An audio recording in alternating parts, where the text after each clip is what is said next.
పార్లమెంట్‌లో ఏదైతే ప్రధానమంత్రినే మహిళా ఎంపీల చేతన దాడి చేయించడం, ఆయన్ని అవమానించేలా చేయటం, ఆ తర్వాత రియాక్ట్ అయితే మహిళల్ని అవమానించారు, మహిళా ఎంపీలని అవమానించారంటూ నాటకమాడడానికి ప్రయత్నించినటువంటి కాంగ్రెస్ పార్టీ కుట్రని గమనించి ఎప్పుడైతే స్పీకర్ దాన్ని ఆపారో, ప్రధానమంత్రిని కూడా రానీయకుండా చేశారో, దాని మీద ఆగ్రహంతో రకరకాల ఎంత దొంగ మాటలు, మహిళా ఎంపీల మీద తప్పుడు ప్రచారం అని చెప్పుకొచ్చారు రాహుల్ గాంధీ, ప్రియాంక గాంధీ వాద్రా, కిరణ్ రిజిజు దానికి సంబంధించినటువంటి ఆధారాలను చూపించారు.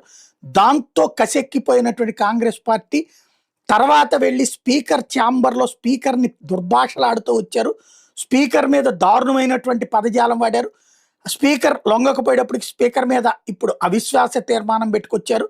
స్పీకర్ దగ్గరికి వెళ్ళినటువంటి సందర్భంలో దారుణమైనటువంటి పదజాలాన్ని వీళ్ళు వాడారు అన్నట్టు